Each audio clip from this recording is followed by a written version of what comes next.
What is going on, everybody? Welcome to the Locked In Sports Podcast. I'm William Locke, joining you from Chicago, and Luis Barranco joins me today, coming from Miami, Florida. We had an eventful weekend. We were in Boston. Of course, we also watched Yankees Mets, but we were able to go to Fenway. Busy weekend. Back home now. Luis, how you doing? Hey, you. Biggest thing of the weekend is you actually made it to Boston. You know, that was the question of the weekend. After spending a complete 72 hours together, 2 baseball games, 2 Fenway trips, 1 walk-off, 1 Fenway tour. I mean, how you doing? I mean, I don't even think we should say how we're doing. I'm just like, hey, good to see you again. You know? It was good to see you guys, you and Armand again. Yeah, the delays from United on Friday were crazy. We boarded because Kayla and I joined, of course. We boarded for our original flight, which was at about, I think, 6 Central. We board. We sit. Well, first of all, boarding was like 30 minutes late. We taxi out to the runway. We're about to take off, and then it's, we have a mechanical issue. We're going back to the terminal. Then they let us get off the plane for 45 minutes to an hour. You could have you could have deplaned, or you could have stayed on. We decided to get off the plane, and they gave us meal vouchers, whatever. That takes about an hour. They're fixing the problem, fixing. We come back on the plane. We taxi back. We're going onto the runway, and they say, you know what? This maintenance issue is still wrong. It's still not working. So we go back to the gate. They park. We all deplane. We're waiting to see what happens. Then we get a new plane. So that was good. They got a crew. I guess it pays to live in an area that's a United hub, in a city that's a United hub. And we finally get the plane. It's a couple hours later. We were supposed to get in at about, I think, 10 or 11 Eastern, and we got to Armand's place at 3:30 a.m. I'm glad we made it, because the next day the flights weren't looking too good. There weren't many options. As Luis wears his tank top for the Second Shape podcast, absolutely love it. Back from the gym. But yeah, Friday or Thursday night was an event getting out to Boston, but it was a great trip. Hopefully you guys followed along on our Instagram account, Locked In Sports Pod. We were posting some content from the games and the tour that we did. Courtesy of the Red Sox, exclusive tour. Got to go up to the press box by ourselves. No one else was there. Yeah, no one else was there. Yeah, definitely the budget, the Locked In Sports budget definitely got expanded a little bit in the past couple of days, Exactly, yeah. I mean, well, they just, we got to tour the clubhouse. We got to meet some players. It was all chill. Durant's a great guy. We wish, but before we get into the baseball aspect, can we special shout out to Kayla for putting up with us this weekend? I mean, can we all get a round of applause? Like, she kept stats for us and everything. Like, she's like the pitcher that gives us 180 innings, like old reliable, like Andy Pettit, damn near, or like what's a good Cubs pitcher? Not Kerry Wood or Mark Pryor, because they always got hurt, but John Lester. Let's do it. Okay. All right. Yeah, I mean, she was always takes scores at the game, and yeah, I mean, obviously dealing with us three, it's always interesting. The banter we have back and forth. I feel like not many people, if people from the outside heard our conversations, they would think we hate each other, but we do actually enjoy each other's company. It's just, it's banter. It's just like 3 brothers, It's like, you got Armand and you, who always like kill me, and then I always like, for some reason, y'all have some way of just touching my buttons, pushing my buttons, better said, that I just go ballistic, and I'm like, shut up, and keep going and going and going. And for Kayla just to like sit there, listen, not make a peep, like Nobel Peace Prize should go to her. Like, Yeah, it was a fun weekend. I think we should, we got a loaded podcast. It was rivalry weekend in baseball, so we are going to be recapping the series. Of course, we're going to be talking Yankees, Mets, and Juan Soto's return to the Bronx. I think we should just start with the Red Sox Braves series that we were able to catch, though, because that's kind of top of mind right now, and we saw the most of it this weekend. Let's talk about Fenway. I mean, it was my first time to Fenway. I feel like if you're a baseball aficionado, there's like 5 or 6 parks in Major League Baseball that you should always be in attendance of. And, obviously, you could put Yankee Stadium because it's the Mecca. It's, it's the history, but that park really doesn't have history. It's a brand new park, and that's something we talked about recently. Dodger Stadium, just for the sheer, old time. It's been a stadium since half a century. I think, yeah, it's the 3rd oldest stadium now behind Wrigley and Fenway. Yeah, you got Wrigley, those three in Yankee Stadium. And I mean, I don't know any other ballparks, but mainly the ones you got to hit are, Fenway and Wrigley. Because I Y- feel like you can make an argument that Yankee Stadium doesn't lacks history and it's not old Yankee. So, because I can't mhm. think of any other parks that I would want to want to go see I, and visit. I think San Francisco's on that list. San Diego's top of my list right now, and PNC in Pittsburgh. Despite the team being abysmal, it is, in my opinion, I've been to that one. I think it's a stadium worth going to. But I mean, just sheer history, like where games, History, it's the three: Dodger Stadium, Wrigley, and Fenway. That's it. and then you put Yankee Stadium just there because it's Yankee Stadium too, and you got Monument Park, and it's the Yankees, Yeah, I it's the mean, Empire. we were looking at the lists because we were talking about this when we were at Fenway. Like most of them outside of those three are pretty new, like 90s, 2000s era. There's not many that date back to the 70s or 80s at this point. Yeah, no, and then like Boston as a city, like they really embrace the team. And I've been watching the documentary and I saw like, going on the tour, like shout out to the tour guide. I forgot her name, but she was very knowledgeable, told us a lot of things about Fenway that not many people could just find on Wikipedia or just watching a YouTube video or a history video about it. But like they really embrace the team. For as bad as that team's been, like 84, 86 years without winning, like just being like heartbreak. Like, man, like having a fan base like they do is nuts. It's a really good sports city. All their teams, they've had a lot of success with the Celtics, the Bruins, uh, the Red Sox, obviously the Patriots with the 6 Super Bowls. Yeah, they're definitely spoiled fan base with all the winning they've done. And I mean, I gotta say, I really love the stadium, and that's coming from a Yankee fan. I think Wrigley is very unique with the ivy, but I do think Fenway's a little bit more unique, and with the weird dimensions. Of course, you have the green monster. I really like that shade of green. They debuted their City Connect uniforms on Friday night, and I actually really like them. And some of the merchandise that we saw in the team shop associated with those City Connects, really cool. The fact that it's so small of a stadium, I don't know. I really liked it. It felt homey to me. Somebody made a comment, and I really felt it. I feel like everybody's like kind of like bunched up, and the acoustics are really good. Like I Mhm. bet you that place in like in October is just rocking. It's the wooden seats, how you don't have a lot of space. Like obviously, that stadium was made like years ago, and there's not really a bad view in the stadium. Like when we were walking around in the tour, yes, there's some that are better than others, but like that upper deck where we sat on Saturday was an elite viewing angle. Mhm. Yeah, there's some obstructed views with the support poles and everything, but more or less, it's yeah. There's a lot of really good seats because it's such a small stadium. It's the smallest stadium in Major League Baseball. You definitely feel it when you're there. The tour guide said that the camera adds 10 pounds. So I kind of knew coming in though that it was going to be pretty small, and it was, which I think adds to the experience. To be honest, And I made the comment that it's kind of like Wrigleyville, like the Fenway Kenmore area. It's like hmm Wrigleyville. There's things to do. a lot of bars and Wrigleyville is better. I will say, like Wrigleyville, I would say is better around. yeah, there's more to do, and I think it's bigger neighborhood. But Mhm. they're both really good places to see a game. I can only imagine how Yankees Red Sox gets. Like, I think that's going to be the next game you're going to want to hit in Fenway. I think Fenway's going to be those parks that you like. I feel like there's some parks that you would go to another game. Like, it's like, oh, I want to visit Oh the yeah, city again just to get that. And I feel like Fenway is like, oh, I want another game there. I don't know. I That's would how I definitely felt after. I would definitely want to go back. It's who knows when I'll be back in Boston, but I would definitely, if I'm ever there, would definitely try to hit Fenway.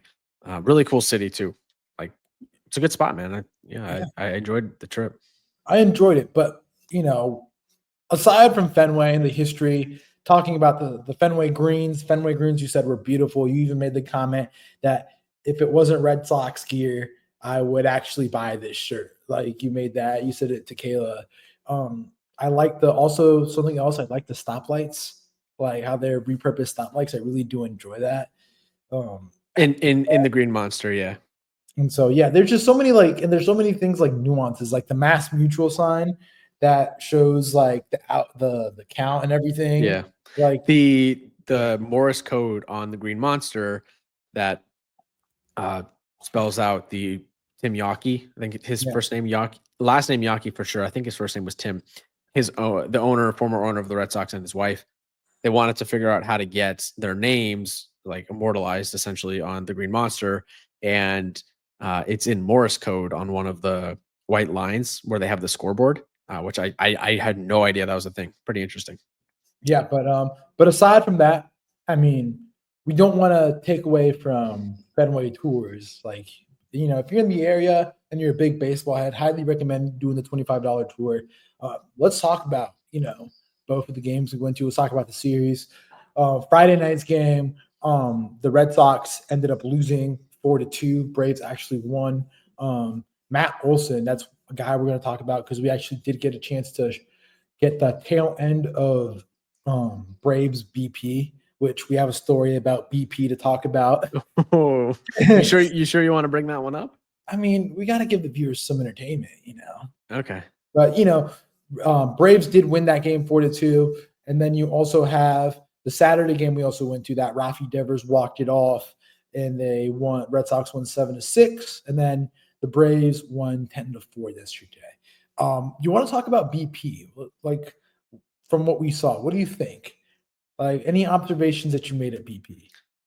I think the biggest one that we realized is that Matt Olson just effortless power. I mean, he was flicking the wrists, depositing balls the opposite field over the Green Monster, pulling balls deep into the right field bleachers.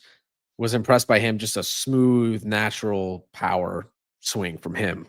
Austin Riley was just crushing balls over the Monster. We got to see him take BP. And then they had some smaller guys that we couldn't really figure out exactly who, but they were taking BP. I think it was Nick Allen, Stuart Fairchild, and Eli White, based on just the lineups that they put out there. Those guys certainly didn't have as much power. They kind of looked like, I think it was Nick Allen, kind of looked like me up there, just flicking balls around the place. Didn't get close to the warning track. Nothing against him, not a power guy, but it was fun to see BP. I always love going to BP if I can to check out those guys. What? You can't talk bad about Nick Allen. That's Aaron Boone's. He's a part of the Boone family. Is he really? Yeah. So I'm going to talk about Boone later, but Nick Allen is married to Brett Boone's daughter. Okay.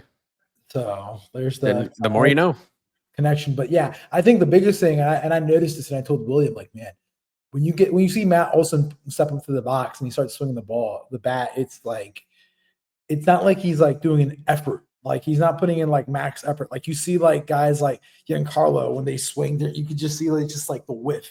Like, his is just like effortless, and you see the ball just like it once it hits the barrel, it just like flies, and he just sprays the field like gap to gap power. It was something that was evident, and we saw it in the game. He went yard, and it was something like, you and me were watching that, and the ball really didn't look like it was going to go out, but it had enough. It wasn't like a moonshot. It just had enough exit velo that it just went over. And hitting those balls out to, to right center field, it's tough in Boston with the tricky triangle, and it's pretty deep. Yeah, it is. Olson and Murphy went back to back on Friday night against Crochet. Crochet was good otherwise. He ended up going, I think it was 7 innings, 2 earned runs, 8 strikeouts, no walks. Outside of those 2 back-to-back homers, he was really good. And interesting stat on the Red Sox starting rotation. Since April 30th, everyone not named Garrett Crochet in the Red Sox starting rotation has a 6.18 ERA and a 1.61 whip. So it's basically just him right now in that starting rotation. Now Hunter Dobbins is having a good start right now against the Mets as we record. But that was essentially what sealed the game for the Braves, and then they tacked on a couple in the ninth to secure that win off Liam Hendricks, who has been struggling. So that was a good win for the Braves. That got them over one game over 500. And then the Saturday game, I don't know if you want to talk about that one. We'll talk about it. It kind of showed me what to expect from the Braves. Good starting pitching. The lineup was there for the most part, but there's bullpen questions with that team. Well, I kind of feel like I've learned a lot more about the Red Sox this weekend. Like, I know we walked out of Saturday's game, and on the walk back, we decided to walk back to where we were staying at. and we made the comment, we're like, okay, the Braves, we know what they are. What are the Braves going to do? And it's kind of been the whole thing that I've been telling people. You've built this whole starting 0 for 7 this year. And the Mets are, for as much as we dislike the Mets and we have our questions about the Mets, I mean, they're still the second best team in baseball by record. They're up there in the top of the league. You also have, again, the Phillies, which the Phillies, they can just turn it on and go hot in their head. And they have been hot over the past, few weeks, months or so. Yeah, and then you have how deep the West is. It's kind of like, okay, the Braves, what are you going to do? Like Saturday's game is a game you should have won. And those are the games that we're going to look at once it's September, and we're going to be like, wow, like if they would have had that game, could have been closer. They're going to be at the trade deadline. They're going to be competitive. But then again, the media is not going to talk about how good the West is and how good the East is, like how the team is. It's going to be an uphill, battle for them to get in. Yeah, they have Strider coming back tomorrow against Washington off the IL from his hamstring. And then you have Acuna potentially in the next week or two. I saw a report on Acuna today. They actually said that he's coming back this week. He passed another test. He played consecutive days in his rehab stint for the first time in nearly a full calendar year. So they're thinking he could be back at the end of this week or early next. Makes sense. He's wearing a brace, but then the thing is, like, my Braves takeaway is like, what do you do? Because we know I will say right now, you can put it down that the Braves will not make the playoffs. Okay. They're gonna miss it by a couple games. And then what are you going to do? How are you going to theoretically improve this team, or how are you going to get in it next year? How do you improve yourself, or how do you position yourself in a way?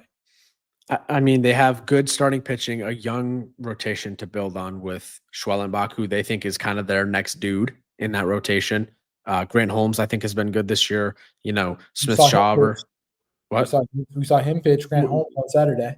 He was, and Juan Soto just hit a ball off the Green Monster for a double there, single. Sorry, I'm watching the Mets-Red Sox game on my iPad on the side. But Chris Sale had a good start on Friday. Is he, going to be the same guy next season? Remains to be seen. But, he's turning things around. He's back for club option of 18 mil. Did they pick that up? Did it? I think they. I imagine they would. I think they would, but if they're trying to, if it really goes south for the rest of the season and they decide to shed some salary in the offseason, maybe they don't, and they just kind of rely on their young dudes in the rotation. But I think Holmes, Schwellenbach, Strider, Smith-Shawver is a pretty strong young core to build around in that rotation. And then, you got Acuna hopefully for a full season. Now, there are some concerns, with this roster for me, like Ozzie Albies is a concern. We talked about Michael Harris a lot over the weekend at these games. He hasn't been able to hit. What was the comment Friday night when our mom was touring us around the city? What was the comment that, our mom was giving the tour out to Kayla going through? What was the comment that I made to you on the walk? I can't remember. About the Braves, about Michael Harris and Ozzie Albies. The bats. What have they done to develop Michael Harris's bat? What is Ozzie Albies doing this year? Yeah. It's questions like, can they develop a bat and can they be sustainable? No, the roster is aging. Contracts are going to be up. Then I feel like, what do you do? Yeah, and it's you look at first base. They decide not to re-sign Freddie Freeman, or he leaves for Los Angeles, and you change that for Matt Olson, who was great. In his first year that he came over in 2023, second year, hit 54 home runs in 2023, his first year. And then last year he only hit 29. Now he's in his third season with the Braves. It's a different type of bat. Freddie Freeman's more of a kind of spray the ball around the field and kind of can also hit for power too. And Matt Olson's more of a power dude, which, he played really well this weekend when we were there. Mm-hmm. But I don't know if it's necessarily an upgrade over Freeman. I would say it's probably not. And, they do have a World Series in their back pocket, so we can't really give them too much crap. But I do think that they probably expected more coming out of 2021 than what they've had. No, there are a lot of different pieces on this roster that were not there in 2021. Really, they've lost a lot in Dansby, Freddie, Now Max Fried is gone.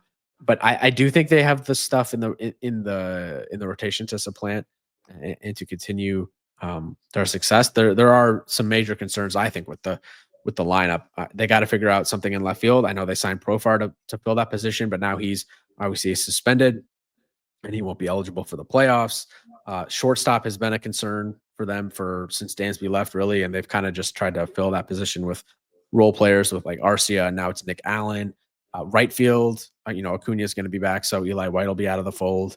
But it's really like second base. What do you do with Ozzie Albies? Ozzie Albies is only 28 years old. I feel like he should be, in his prime, and he's kind of just fallen off. And of course, your shortstop, and then Michael Harris plays an outstanding defensive center field. He's one of the best defenders defensively, or he's one of the best defensive center fielders in the league. The bat has just not been there, man. And you made the point that they just don't have much coming up in the farm system. Yeah, that's my thing. But we can go on and on in Atlanta, but I'm just saying, I just don't think they'll make the playoffs. And that's the thing. This roster should be a playoff team, but it's just they've been supplanted by so many other teams at this point, unfortunately. That's just the.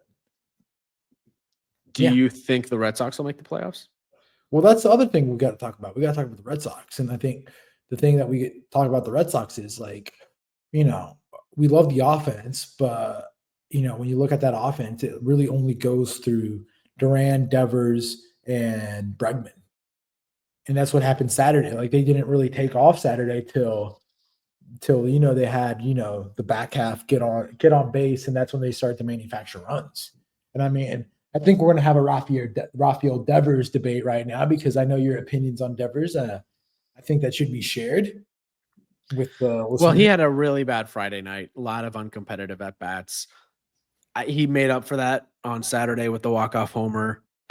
He had a good night on Saturday, and then obviously hit a grand slam on Sunday.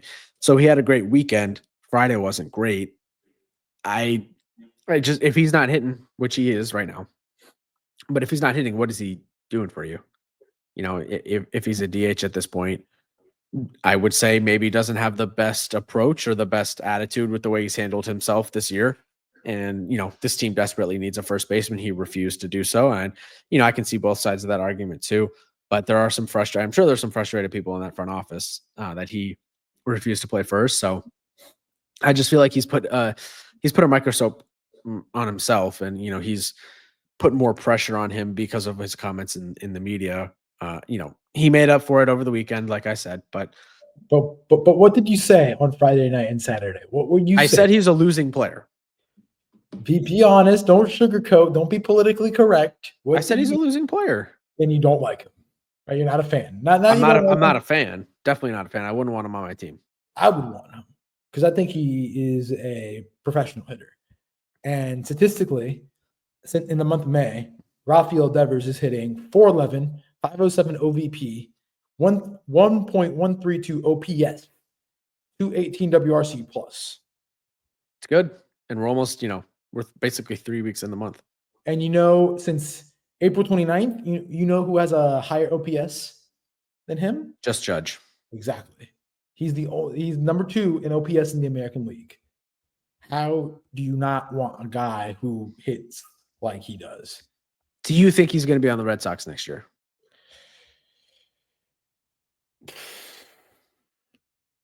You have to find a way to keep him, in my opinion. I think that's going to be one of the more interesting storylines to follow this offseason. It's not going to be a midseason trade. Maybe it is if the Red Sox fall off a cliff. He's too good. He's too good. I'm just saying, I don't know why you get rid of him. Just because he doesn't want to play third base, I understand him. He's a top 5 third baseman. Well, I think we had one of the more interesting reports of the season come out this week that Christian Campbell is taking reps at first base now, and he took more reps pregame today. Yeah. That screams to me, okay, Campbell is shifting over from second to first. That says Marcelo Meyer is going to get called up and play second or short. But the Red Sox have a Trevor Story problem. Well, I don't think it's a Trevor Story problem. This is a question. Let me just this question to ask you before we continue. Rafi Devers is batting .419 since the Henry Cora and Devers meeting in Kansas City. Okay. The dude's been elite. I think, you have to understand him. Like, think about it. And the way I tell everybody, say you're like top at your job and they give you, yes, we're going to reward you and give you a new contract, big contract, or just a big promotion. And then you promote another guy who's also really good to do your same job. How would you feel? And You'd be, yeah, you wouldn't you be would be, happy. you would be offended. Like, of course, you got to come up and, share your territory. I don't think it's a Trevor Story problem. I think, for as much as we talk about, I mean, Red Sox defensively, and this is well documented, aren't great. And that was also the same thing as last year. I think, did they pay Alex Bregman too early? Did they go push the chips in all early with Alex Bregman? Because then, okay, you signed Trevor Story, and regardless, he has that injury last year, which derails his year last year, as we talked about. Okay? Complete derailment last year. Then you go sign Alex Bregman, knowing that you have Marcelo Meyer, you have Devers, and you have Christian Campbell. I think they kind of shot themselves in the foot by signing Bregman. I understand you want talent because you want to, you want the best to compete the best. Like, that's how you get better. You don't get better by signing bench players. You get better by signing players, that are close or just a little below that value. Yeah, I mean, Devers has been probably the best third baseman in the league. So I think the signing has worked out for them this season through the first 2 months. Yeah, did I say Bregman? You said Devers. Oh, sorry, I meant Bregman. But next year, if he opts in, he's got 40 mil for the next 2 seasons. It's a pretty high AAV. I'd be kind of shocked, even if he has this year, like, that he opts out. Because he's probably not getting more than that. That's part of the reason he signed with Boston, is because it was less months or less years, higher AAV. But he does kind of block some of these prospects that are coming up, and with Campbell in the fold now, and Marcelo Meyer in the fold. The Trevor Story signing, it was 6 years, $140 million when it happened in 2022. He has a club option in 2028, but he's still got some years to go in this contract. And I mean, we saw him. He made an error on was it Friday night? The arm is shot. He's a second baseman. That's what he is. So do you move him to second and then play Meyer at third? Or sorry, at shortstop? Yeah, you have to. I think you have to. Yeah. But I think my question is, if you already have one, it's kind of like signing Bregman, like, you kind of shot yourself in the foot development wise. And I think the big thing we saw in the future, and it's been made public, is that the Red Sox don't want to spend like the big boys. They believe, and I know that might get misconstrued, but they believe that they can be a little more, not frugal, but they can develop from within and make a young core and compete. They can do a model with not spending a lot of money. And I think everybody wants to do the Diamondbacks and the Rays model, where you build a team of young, homegrown guys and get to the end. Yeah. All right, that's enough Red Sox. Let's go to the Yankees because it's been 30 minutes. Whoa! You just ended that. So all in all, before we move on to the Yankees, and I get the Yankees, we do the Yankees review. What is your thoughts concluding the weekend? Like, if you were to describe these 2 teams that we saw this weekend, they're very similar. Bad bullpens, and like, they're kind of just both 85 win teams, I think, this season. I don't think either of these teams are going to be making a push into the championship series of the World Series. I don't think they're contenders. Now, it remains to be seen what the Braves look like when Acuna gets back, but Red Sox very clearly need pitching and maybe another bat, and that could be internally through their farm. And the Braves need bullpen and Acuna to come back. So you believe both teams will miss the playoffs? No, I don't think both teams will miss the playoffs. I think, if anything, it's going to be Boston that makes the playoffs. Atlanta misses. I would be kind of shocked at this point if Atlanta makes the playoffs. Now, I will say I think some of those teams in the West, like the Giants and maybe the Padres, who haven't been as good of late, they might fall off. The Braves are only 4 games back in the wild card right now. The path is still there for both of these teams, but if I had to bet on it, either of them to make the playoffs, it would be Boston. All right, then. Let's move along. As we move along, it's time for that. Usually the start of the podcast. It's time for the section of the podcast where we do our Yankees review. On this podcast, we have a Yankee fan, a Yankee aficionado. William Locke is a diehard Yankee fan, been a diehard Yankee fan since birth.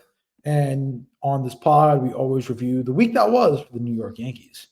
This weekend, it was the Battle of New York. The Bronx and the Queens came together in New York.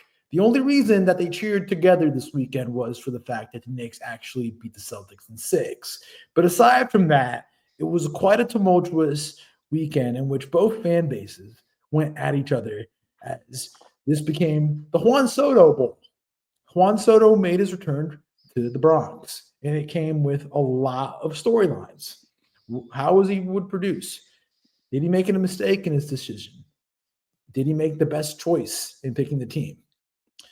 This weekend, the Yankees ended up proving superior as the Yankees won 2 out of 3 this weekend, winning on Friday 6-2, which at the start of the series was the third time in Subway Series history that both teams began the series at first place alone. This is since 1997. Carlos Rodon pitched 5 innings, 1 earned, 4 walks, 5 strikeouts. Juan Soto was booed. And I would like first, before we continue, give a huge shout out to Yankee fans for not doing anything stupid, which I think that would make William very proud. As you know, these things are moments that lend themselves to making mistakes in judgment. And the Yankee fans did a great job this weekend, aside from colorful language, which I think that's kind of expected when you have the Yankee to Mets transaction occur. On Saturday, Mets won 3-2. DJ LeMahieu went oppo in the third, showing a lot of emotion. Also, Bellinger made a home run in the 6th, but then Lindor came and made a sac fly in the 9th, which there's debate on if Dominguez should have caught it or Bellinger should have caught it. But at the end of the day, the Yankees were not good enough to win on Saturday. And then on Sunday, 8-2, Max Fried was elite, to say the least, from the storyline.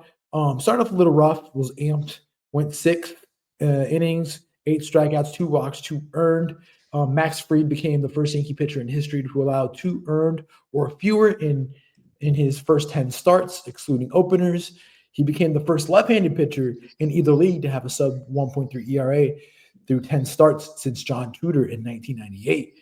And he became the 5th AL pitcher in history to have an ERA lower than 1.3 in the first 10 starts. And this is since the wild card era. Again, defense failed the Mets on Sunday. Mark Vientos made a poor throw, which allowed Goldie to get on base in the first. And then Pete Alonso's overthrow in the 8th kind of opened up the floodgates for thereafter. A couple batters after, Cody Bellinger went yard. He went go yard. He went for a grand slam.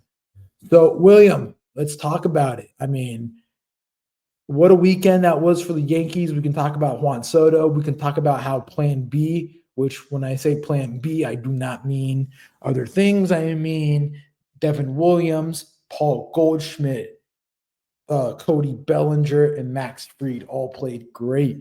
Devin Williams, for another one, went 1-2-3 last night, and he's now thrown 8 scoreless innings in his last 9 outings. So, Soto, Plan B, talk about it.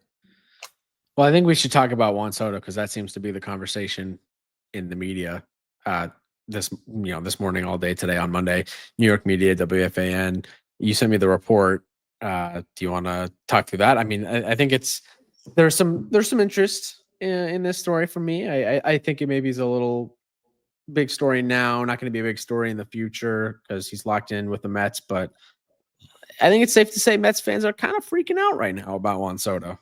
I mean, there's a lot to talk about. I mean, we could talk Soto, and I mean, that's going to be something we talk about. But I mean, I think the biggest thing is like how the Yankees actually performed this weekend and came up. The report says that Juan Soto is the Mets hierarchy are concerned for the lack of enthusiasm. And, it's been something that they talked about on the telecast, and we've noticed, and I've noticed, he hasn't done the Soto shuffle at all this year. Michael Kay said that, if the choice was up to him, he would still be a Yankee, but his family wanted the Mets because they felt a closeness to Steve Cohen. There's a lack of enthusiasm. There's a lack of hustle, as you saw in the 8th inning. I don't know if you saw the play. Yep. But running down to first. Terrible. Lack of hustle. He was penciled in to do the mic'd up for Sunday Night Baseball, but He backed out because he was sick of explaining why he chose the Mets and is quote unquote sick, and just questions about Aaron Judge. And he doesn't look, and the Juan Soto, you got to see Juan Soto for a full year. Juan Soto lives for moments. We saw it in the ALCS. Like, you even said it. I will not be surprised that Juan Soto hits 3 home runs this weekend. And what did he do this weekend? He went 0 for 2 on Friday with 3 walks, 1 for 4 with a walk on Saturday, and 0 for 4 yesterday with 2 strikeouts. Loved the free strikeout, buckling him with the curveball. That was really nice. But it's just like something's going on. But it's going to get something that's going to be talked about for ages. But I guarantee you, in 2 weeks, he'll start going on a tear. It's kind of like, I think it's kind of like the shock value right now. It's just kind of like what I feel like this whole Juan Soto thing this weekend. It's kind of like, okay, you broke up with your girlfriend, and you haven't seen her for months, and this weekend you go out and you finally see her for the first time out with another guy. And I kind of feel that's what's going on with the Juan Soto thing. Like, you both see each other with other partners, and you guys are both in shock, and you don't act like yourself, and you're taken back. At that point, you're going to feel the shock and you're going to feel all the emotions. But then in 2 weeks, there's no turning back now because the relationship's over, and you're going to keep living on and, going forth. I loved the Aaron Judge Sunday. He waited till Sunday Night Baseball to dap up Juan Soto and give him the hug in front of the camera and all that stuff, chatting it up.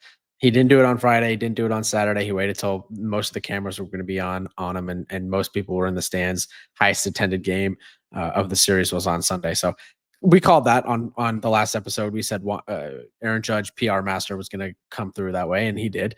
But yeah, it's a story right now. Juan Soto may be a little frustrated with the Mets. I know he has an opt-out or whatever in a couple of years, but guy got $800 million. He's going to be with the Mets for the rest of his career. He's not coming back to the Yankees. He's not going anywhere. The Mets aren't trading him. Like, I think the Mets fans, even if he hasn't been great through the first 2 months of the season, just breathe. He's going to be fine. The talent is there. I am glad the Yankees didn't pay that contract at this point. We've seen what we've had from Goldschmidt, Williams, Belly. They've been producing. Obviously, I was going to, Max Fried's been the best pitcher in the American League this season so far. You don't get Max Fried if you have Juan Soto on the team. You're kind of just blocked with roster construction for the next 10 to 15 years if you pay that Juan Soto contract if you're the Yankees. Maybe the Mets have a little bit more money that Steve Cohen's willing to dish out than the Yankees do. So I really do think that contract would have hampered the Yankees. Obviously, I was very upset in the moment when he didn't re-sign with the Yanks. And at the end of the day, it was a 1-year rental, and he really bonded with the Yankees fans. I understand the frustration that the fan base has, but I do think it is time to move on. I think this was, to your point, maybe a good moment. You see the ex-girlfriend out at the bar with someone new, and that kind of gives you some closure, and you can move on feeling good about yourself and what you're doing in your life. And, the Yankees can feel good about themselves with what they've got on the roster this year, the chances they have in the American League, because it's just not as good this season. And both sides can go their separate ways. The Mets still have one of the best records in the National League. It's still going to work out for him in Queens. I do think it's kind of crazy that, he wanted to be a Yankee and he said no, or he said no to the Yankees because his family wanted to go to the Mets. That doesn't make a lot of sense to me. I think it's ultimately up to the player to make the decision. Family is a big component. Think about it. Different culture. You come from a different culture. I'm telling you, family is a really big component, and especially when it comes to Latino families, I feel like that's one of the, biggest things. Okay. Yeah. I guess you would, you have a better understanding of that than I would, being of obviously Mexican and Puerto Rican heritage. But I don't know. There was that report about the private jet thing, turned out not to be true, that he was traveling on a private jet to games on the road with his family. That would have been just crazy. I would have that would have been a real problem. That would have put it over the top. That would have put it over the top for sure. But yeah, I think part of it's maybe just growing pains for him too. New state team again. I just don't think it's growing pains. I just think it's kind of that shock value that is kind of It's like I said again, I don't want to make this. It's seeing your ex-girlfriend out with a new partner, and it's kind of like, oh, you think of the times you had, you think of all the emotions, and it just hits you. Do you Like, think I think he probably got to Queens and was like, "Oh, it is the Mets. Like, they're always gonna be second fiddle in New York, no matter what." He got the experience of the best organization in New York City, and now he's on the other side of town, and he realizes maybe it's not all it's chopped up to be. I don't know. I don't know. I still hold that it's just shock value. That it's he was in shock. I mean, he was trying to his actions on Friday. You were literally like barking on Friday at the phone, like when he had the curtain call and all. Like, what was it that he did on Friday? I can't remember. What He gave the curtain call when his first at bat, obviously getting booed mercilessly. Yeah. He gave the curtain call, and I was just like, "Yeah, that's just a." I mean, it was a move that I guess I kind of expected him to do. Not maybe not expected, but wasn't too surprised to see him do. And I don't know the lack of effort. There was also a play that he didn't chase after the ball fully in right field. Like, there's one thing you can always control, it's your effort. And maybe there's a question to me that in my head popped up, like, did he get the money? And it's like, all right, I don't have to try that hard anymore. Well, I think the biggest thing, the only reason this is a story is because, okay, there's all these tall tales that, oh yeah, he wanted to be a Yankee and his family said, go be a Met because of Cohen, and he chose the Mets. But I think the biggest indicator was last night that, okay, lack of effort, okay, you could be just checked out, whatever, something could be going on. You don't know what goes on in the private life of a player. But I think the biggest tall tale was him not doing media yesterday. Him like saying that Yeah. he was going to do media and then backing out of okay, I understand you want to back out of Sunday Night Baseball because you don't want to answer questions. I understand it. Okay, you don't want to talk about it. It's kind of, Bush League because, at the end of the day, all your actions have consequences. Like, you should know that going cross town would cause this reaction. Yeah, the no media thing. That's usually like a red flag siren in the air, something's going on. And the thing is, because of the way he's handled this, he's only going to get asked more questions now. The media, they're in their right to do their job correctly, and they're not doing their job fully if they're not asking these questions. So, instead of just shutting them all down and by kind of not doing media, refusing to do the mic'd up, like, now he's going to continue to get these questions. And guess what? Like, you get paid $800 million almost, that you get paid to answer these questions. Derek Jeter was the master of handling the New York media for 20 years. And he never gave anything to the media that they could run with. He was an absolute PR master. Like, Derek Jeter should teach PR relations courses for famous people somewhere. Like, he was that good. Juan Soto is experiencing the New York media right now, and they're just doing their job. So it's tough for him. Tough luck.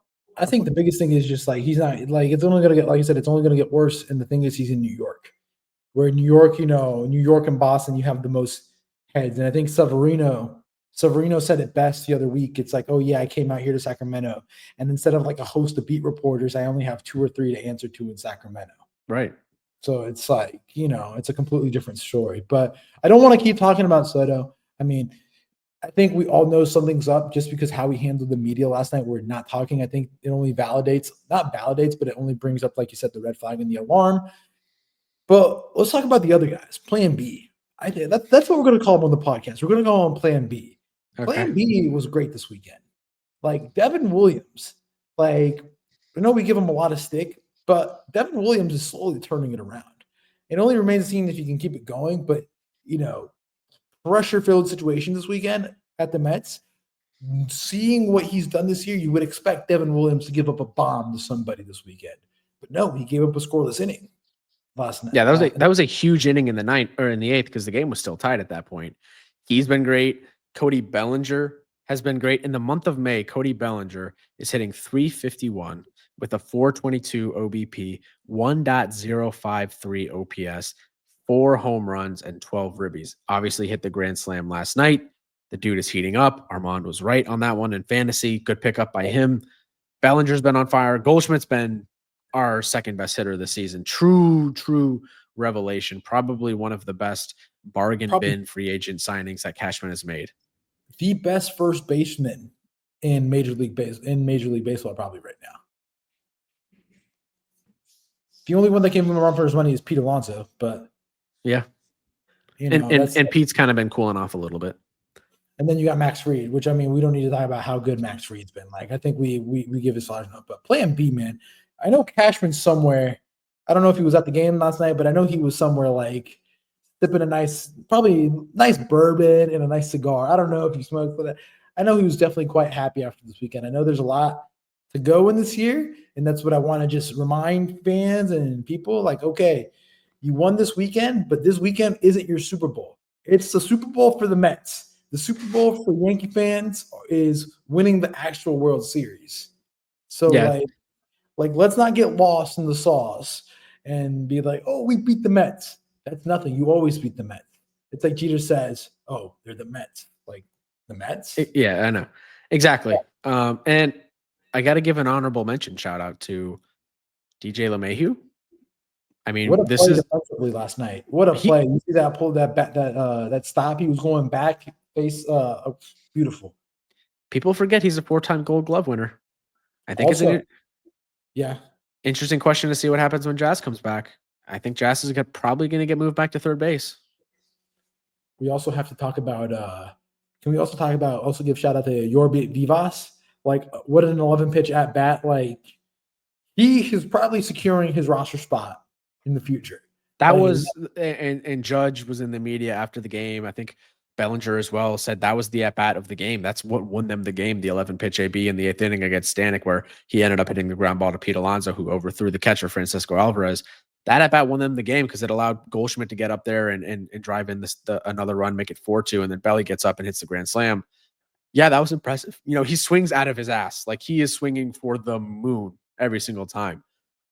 But he does have some good plate discipline, and he has a good eye. And you might be right. He might be a good bench piece to keep on the roster moving forward for the rest of the season. Vivas, I think, everything healthy. Vivas, Waldo, secure. Yeah. Peraza, you gotta show me something next couple of days. Few other notes. Lindor, 1 for 12, and Alonso were 2 for 12 during the series. And we can't go on. I think we'll just touch on that, and I think this will be something we'll talk about next series if it continues. But Anthony Volpe, man. Right now, he's earning himself the coach's kid because whatever he does, he'll still be in the lineup. Critical at bat last night, and he had a 3-2 count, and he kept swinging at ball 4. Like get on base and walk. Yeah, like it was a tough weekend from Volpe. The coach's kid analogy is not the worst because, he's always in the lineup. He plays a strong shortstop. I wouldn't say an elite shortstop, but yeah, he had 2 chances with the bases loaded yesterday. The first one he grounded out to Lindor, and the second one he struck out. And to your point, he kept swinging at strike 3. Ball 4. Sorry, yeah, he kept swinging at ball 4. He does have a 111 OPS plus this year, which is 11 points above average in Major League Baseball. But he is hitting 235 with 6 home runs. The Volpitos, man. Those Volpitos is what's saving the OPS, man. Yeah, exactly. The early season home runs are kind of saving him at this point. I don't know, man.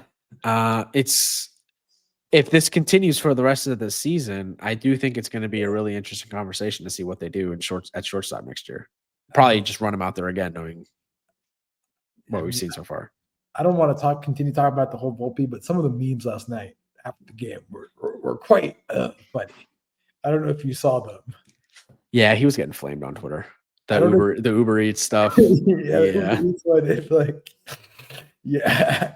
I mean, he gave the Yankees one of their best moments of the season last year in the World Series, the Grand Slam. So I don't want to flame the guy too much, but he hasn't been good enough. I'm not expecting Bobby Witt Jr. level production, but hit 250, hit 260. He's on credit right now. Let's put it that way. I think that's the only reason, Jake, right now. But the credit's running low. Like, he's gonna have to pay rent real soon.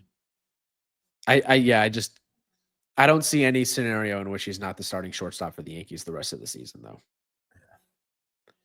Well, that wraps up the Yankee segment. I mean, next time we talk on the podcast on what's next for New York, they got Texas at home. They got the battle of the Boone family, Brett versus Aaron. Brett's the hitting coach now for the Rangers. They put out a good article on Sunday morning that I read about Brett Boone, how he got the Rangers hitting coach job. So, I mean, we'll see what happens. You got Texas coming to town. I mean, would be a good series. We got the pitching probables out yet or not yet? I do have the probables, and I will say this is going to be a tough series based on what, coming off the high of beating the Mets 2 out of 3. It's a tough pitching matchup pitchers that we're going to face. Will Warren versus Patrick Corbin on Tuesday. Corbin's had a resurgent season. Seems to do well under the current administration, not the former administration. Just look up the splits. Ryan Yarbrough on Wednesday is going up against Jacob deGrom, who's had another resurgent season, renaissance season. And then Thursday, it's Carlos Rodon versus Nathan Eovaldi, another tough pitching matchup for the Yanks. They do get some reprieve, and they get Colorado in Colorado over the weekend, which will be hopefully a sweep. You aim for a sweep against them every single time, based on what we've seen. Every time I look at the standings, I'm like, wow, I can't believe Colorado is that bad. And then it's LA next week too. So they have the series against Texas, and then another West Coast swing. That's it. That's it. Tough pitching matchups. That's it for the West Coast swing. How many are you predicting? What do you think about the Texas series? Are you predicting a letdown series? Like you being a fan for 26, 27 years? Or is this the letdown series? I think the Rangers win 2 out of 3. The Rangers can't hit, but these are 3 tough pitching matchups for the Yanks. Rangers 2 out of 3 in this one. If I'm being objective, I got to be honest with my predictions. They got to get to deGrom. I feel like they can get to the pen. Rangers pen isn't that great either. I feel if you can get to that pen. I think hopefully West Coast Will Warren comes out tomorrow. I got them tomorrow. I think they can get tomorrow and Thursday. Okay. Yeah, the Rangers are second in starting pitching ERA and 17th in bullpen ERA. I'm gonna go 2 out of 3 with the Yankees. I think they get West Coast Will Warren on Tuesday, and I think Thursday they get the win. Okay. So, and on the Mets series, you predicted a sweep. It very well could have been a sweep. I went Yankees 2 out of 3, and it did cash.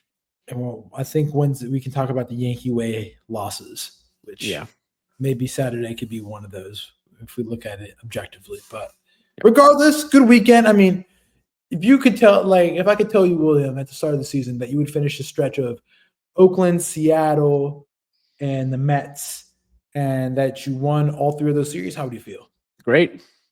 First place. The division is quite lackluster at this point in the season.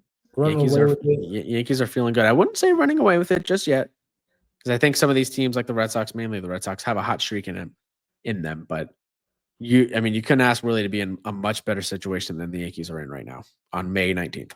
Yeah. So let's run quickly through the series of Major League Baseball. I mean, let's start with the AL East. There's some big news there. I mean, Brandon Hyde, as I predicted, would be canned by now, and he was canned this weekend. He was relieved of his duties, unfortunately. Orioles got swept. Is it time to put the fork through the Orioles, my guy? Yeah, they're bad, really bad. And they got swept by the Nats. My thing in Kyle Gibson didn't have a spring training, but they signed him, and he already got cut. Was really rough in his few starts that he got. My question is, what was Brandon Hyde going to do? Like, it's not his fault the way the players are producing on the field. It's on the players at the end of the day, but of course the manager is always the one to take the fall, not the front office, not ownership, not the not the players. It's always going to be the manager first, and then the GM usually second. But I do think maybe we overestimated some of these players in like an Adley Rutschman, in a Gunnar Henderson. Jackson Holiday was all world prospect for it felt like 5 straight seasons, and he hasn't been great. There's a lot of there's 2 1-1s and 1-1-2 in terms of draft picks, draft positions on this roster. And it really is the pitching, but the offense too is just not producing. And yeah, they're 15-30. Only worst team in the American League is the White Sox. I think we can stick a fork in them. I think they're comatose. comatose. I agree.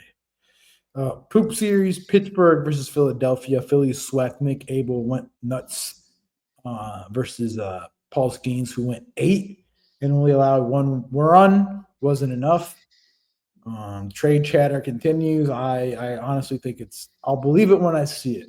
The trade chatter this early is a little ludicrous. Like, are the Pirates really going to trade this guy already? I saw Passan went on the Pat McAfee show on Thursday or whatever, Wednesday of last week, and talking about how it is a possibility. It would be smart for the Pirates to trade this guy already to get him the most maximum value in return. But my question about Paul Skeens is, what are you going to get in return that's better than Paul Skeens? Even if it's a collection of players, there's nothing that is going to equal his production. Certainly from a pitching perspective. I know they desperately need bats, but if you get those bats, what do you have in the rotation at that point? I know there's a lot of young talent, Jared Jones, but he's injured. Bubba Chandler coming up, but I think it would be crazy to trade Paul Skeens at this point. It's too early. Give it another couple of years. I think an intense pressure on the organization and the front office and ownership to go out there and actually sign somebody this offseason. Like, put your money where your mouth is if you're going to hold on to this guy. If you think you can win with this dude, and I'm sure they make a lot of money off his jersey sales and everything like that. So I don't know, man. Like, they got to spend money. They got to learn how to produce a bat. But the fact that they're talking about trading this guy, not the organization themselves, but the fact that there's already this much chatter about trading Paul Skeens, to me is crazy. I think it's way too early. Yeah, no. So that's that. Do you have a take on that? I think it's just I'll believe it when I see it. That's just my thing. I don't think it's going to happen. I'm ready to see the Miguel Andujar, Clint Frazier package sent out. Hypothetical package. I know Red Sox fans are like, "Oh, Roman Anthony, Marcelo Amaya, and like the whole house." It would make a lot of sense if you're Boston. I don't know if you'd want to trade your whole elite farm system for the guy, but a Crochet Skeens pairing would be filthy, and we know they need starting pitching. So, Houston and Texas. Houston won the series. Wait. On Philly, we didn't talk about. Alvarado. Yeah. Alvarado got the 80 PED. I mean, they'll get Ryan Helsley at the deadline, and that's the thing. Are they though? I think it's going to be a seller's market. I don't think the Cardinals are going to be selling. I think the Cardinals are going to be buying or trying to buy. I think the Cardinals will sell. I think they'll sell very cautiously sell just because of contractual things. About to buy. Maybe. I don't know, man. I think they're in a tough situation. I don't think there's many teams that are going to be trading closers. And I do like the fact that if you get suspended for PEDs, you have to miss the postseason. I think that's a good rule that MLB has, because I don't think, that guy should be able to play in the playoffs. But that sucks for Philly. I think they needed a closer even with Alvarado in the fold. And it was a weight loss drug too. It wasn't like like a true like steroid enhancing thing. It was just a weight loss drug. Weight loss drug. I guess air quotes. I don't know, but tough for the Phillies. They had a nice weekend. They're playing good baseball right now. Mick Abel, great start. I think it's his first career start, or one of his first few starts. Yeah, he was good. So I think the interesting thing with Philly is they have they maybe have too many starting pitchers. Do they trade one of them to get a closer or maybe get another bat? Because I do think, and Aaron Nola just landed on the injured list. I don't know if that was a real injury, maybe a phantom IL stint saying he had an ankle thing, but they got some guys they can trade in that rotation for whatever they need, really. Ranger Suarez, maybe. We'll see. He's a guy that pitched in the playoffs before in the bullpen. Maybe he can get moved back in there and be their closer. Who knows? Houston and Texas. Astros won the series 2-3, winning 6-3 in the DeGrom Hunter Brown pitchers duel. Rangers won on Saturday with Tyler Mahle start 5-1, and then Sunday Houston won 4-3. Not many notes there to talk about. Cincinnati and Cleveland, the Battle of Ohio. Reds sweep 5-4, 4-1, and 3-1. Friday, Saturday, Sunday series. Will Benson tied the in-season record for this current MLB season for most consecutive home runs with 4. Yeah, that's impressive. They're winning 5-1 right now, and he does not have a home run. Oh, wow. But he's 1 for 4 with a run scored over Pittsburgh. It's Pittsburgh. So Kansas City and St. Louis, the Battle of Missouri, the I-70 battle. Cardinals won 10-3 on Friday. Cardinals won 1-0 Saturday, and the Royals won 2-1. Cardinals win another series. Again, as we talked about, they could be buyers at the market. I know Alden's probably doing cartwheels right now, wherever he's at, I got him 10th in my power rankings that we posted this afternoon. And bad news for the Royals, 2 pitchers on the injured list, Seth Lugo and Cole Reagans. Reagans with a groin, Lugo with a sprained middle finger. Yeah, they're 5.5 back in the Central because the Tigers have the best record in the sport. I really like the rotation, but now they're going to have to figure some things out with those guys out. And the Cardinals keep winning games. They're beating where are they playing right now? They're winning their game. They're playing the Tigers actually right now. They're up 2-0. So 5-0 now actually. Cubs and White Sox. Cubs sweep. Thoughts on that? Cubs. Now what happens? It's kind of what happens when you play the White Sox. Yeah, Kayla is a Cubs fan, and she was watching the series, and she was quite relaxed the whole weekend. She even took a nap during the game. Easy to beat the White Sox. And she's like, oh, it's the White Sox. That's how big of a rivalry it is. Angels and Dodgers. The Angels actually swept and won the series. This is the first time the Dodgers have been swept at home since 2023. A lot of the storylines with the Angels. Angels have the 3rd worst OBP of any AL team to exist, ahead of the 2022 A's and 2024 White Sox. Clayton Kershaw returned on Saturday. Dodgers have a lot of moving pieces. I know Tommy Edman got reinstated. Teoscar's coming back today. They had him.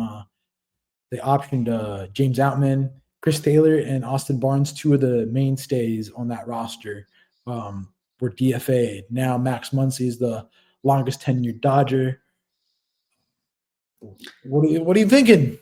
Well, you said on the last episode, talk to me in August about the Dodgers rotation. Still no concern there? No, because I think they'll get healthy or they'll make a trade. Okay. 23rd in starting pitching ERA right now, 16th in relief pitcher ERA. Dalton Rushing got promoted. He had a pretty cool scene when he came up to his second at bat. He was singing Mr. Razor. Yeah, his walk-up song. Yeah. So, yeah, Ohtani threw a bullpen 50 pitches on May 17th, so Saturday at Dodger Stadium. Still unclear when he's going to return to a big league mound. Did not throw any off-speed pitches, which I think is an important note, just fastballs. I don't think he's going to pitch this season. That's still my prediction. Teoscar, he's back. Kirby Yates, 15-day injured list with a right hamstring strain. That was on Sunday. And then Blake Trinan, trying an update on him. He got good news when imaging revealed a low-grade sprain in his right forearm. He is pain-free and getting closer to a throwing progression. But this team has a ton of injuries right now, mostly in the starting rotation. They are getting healthy in the lineup with Edman and Teoscar back. But I just think it's interesting. I don't know. Heading into the season, everyone was saying Dodgers over the field. I picked the D-backs to win the World Series in the preseason. I think there is some serious concern about the Dodgers rotationally. Hitting wise, no concern at all. No concern about their. I mean, look at their hitting stats as a team. First in average, OBP, OPS, runs, second in home runs, and 18th in stolen bases. I mean, this team rakes, and the lineup is impossible to get through. But I don't know. That rotation, man, it's pretty damn thin. Yeah, I mean, a lot to talk about. Ryan McMahon, trading rumors for them. They're supposed to be them, and the Cubs are interested. Next series, Minnesota versus Milwaukee. Twins stayed hot until they lost on Sunday. The win streak was snapped at 13. Pat Murphy made comments regarding, they asked him about the struggles of the Brewers offense and kind of made the sense that, hey, we don't pay for batting, so, you kind of pay what you get, essentially. Ooh, that's a tough quote to hear if you're a player. Do you see that Jackson Churio catch on Sunday to rob the home run? Yeah, I did. Ooh. He shaded the front office. Back to so before we talk about the thing, Pat, to be exact, he shaded the front office, and the offense has been slumping, to be honest. So they talk about a lack of spending. Essentially, that was his thing. But Curio made a great catch on Sunday. I mean, they're 25th on average, 23rd in OBP, 27th in OPS, 27th in home runs, first in stolen bases. But yeah, to your point, team doesn't really hit. And they're 22 and 25, 6 games back in the Central. I don't think they're winning the division again this year, man. I think they not necessarily put a fork in them just yet, but it's not good. It's not what you want. Freddie Peralta, my guy. Couple series just quickly to talk about. Giants swept the Athletics this weekend. Wilmer Flores had another walk-off on Saturday, which I kind of feel like he's the walk-off guy for them. Walk-off walk. Yeah. Mariners swept the Padres. Brian Vu had a really nice start this weekend. Again, Fernando Tatis in some concerning numbers. Maybe it's just a slump. Who knows? I mean, we'll see with them. The Marlins beat the Rays, which great for the Yankees, I guess. Rays only won on Saturday 4-0. Marlins won 9-4 on Friday here in Miami, and then Sunday 5-1. Any notes on those 3 series? I do. The Padres haven't been playing great. I think that's something to monitor this week. Seattle, nice bounce back series for them after getting losing 2 out of 3 against the Yankees. And Mason Miller on Saturday, the fact that Wilmer Flores was able to draw a walk off him, taking that, I think it was 2-2 slider, nasty slider over the plate, and then the walk-off walk, the next pitch. Impressive AB from him. Miller was pumping in 104, really scary closer. So Giants, I think the second and third place in the NL West is really going to be interesting to watch with San Francisco, San Diego, and the Diamondbacks, like who comes out on top of those 3. Because I do think the Dodgers are probably still winning the division.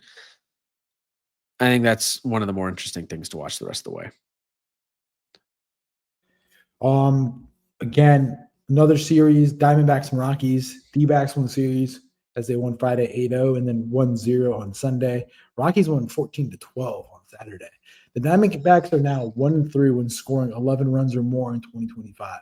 The last team to lose 3 of their first 4 games, scoring 11-plus runs, the 1929 Philadelphia Phillies.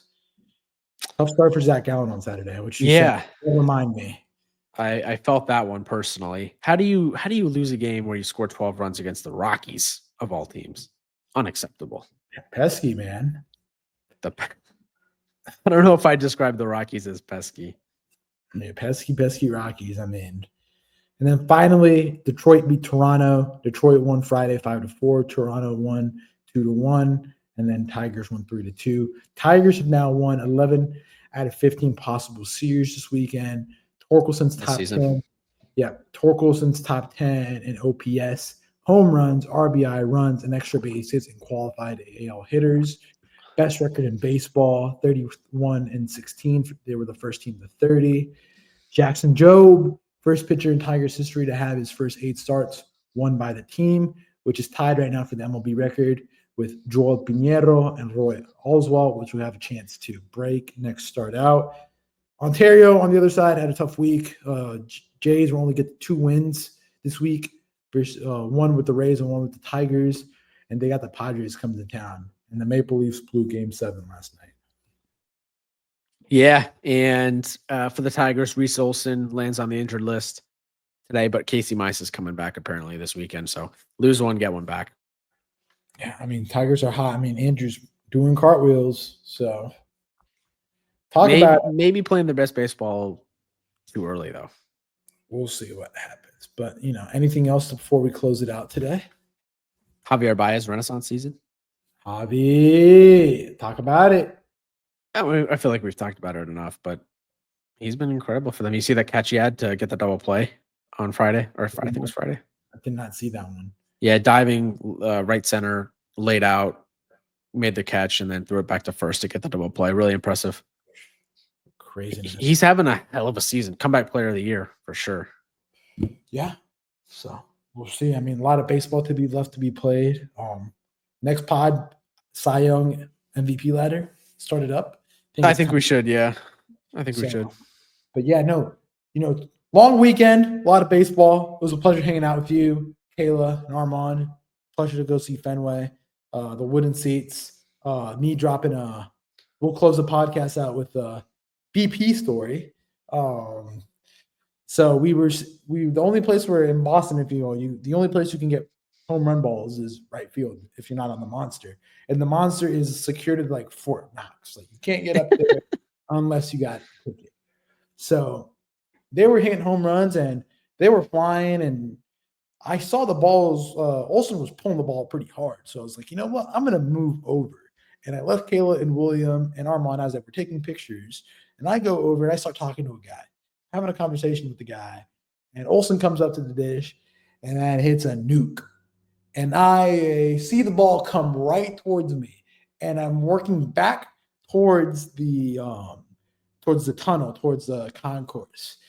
The sun gets in my eye, and I have a Jaron Duran, and I lose the ball into the sun, falls right in front of me, and the guy that I was talking next to about baseball, a Red Sox fan, ends up getting the ball, and it was like, yes, 5 years I've been coming here, and I finally got one. And I was like, no way. It was right in your lap, man. I mean, you're going to be replaying that one for years. It was right there. It was hit. I was like, oh, that's right to him. I thought about running over there to get it. You should have. Why didn't you? It was a little too far, and there were people on the way. But then you went over and like, yeah, it's a pretty hard. If you don't have the sunglasses, like it's pretty I hard. was gonna say, yeah, to your credit, it was right in the sun. Tough angle. It was a beautiful day. It was, but yeah, I mean, it is what it is. There's redemption out there. You got to go to a Marlins game and catch a BP homer. I think that's easy. Well, no one's going to be there. Exactly. Yeah, I think I'll have 5 of them. I'll put them on eBay. I think that will be y'all's Christmas gift. BP baseball by Xavier Edwards, who's on the injured list now. Kyle Stowers BP ball home run. Okay. Eric Wagaman. So. Wagaman. But yeah, that wraps up this week's podcast. Thank you for listening. We're an hour and 14 minutes in. It was a pleasure to see you guys this weekend. Make sure keep it locked. Make sure to follow us on X, Locked In Sports Podcast, on Instagram as well, and YouTube. Make sure to follow William's Substack. Article should be coming out soon-ish, depending on his timing and his schedule. I know he's getting back to it back home in Chicago. So, yeah. Anything else? Thank you. Hit it all. Fun episode. As always, we'll be back Friday. Going to record on Friday morning for our next episode. But that's all I got. Bang! All right, man. Thanks as always. And we'll catch you guys next time. Peace out. Peace.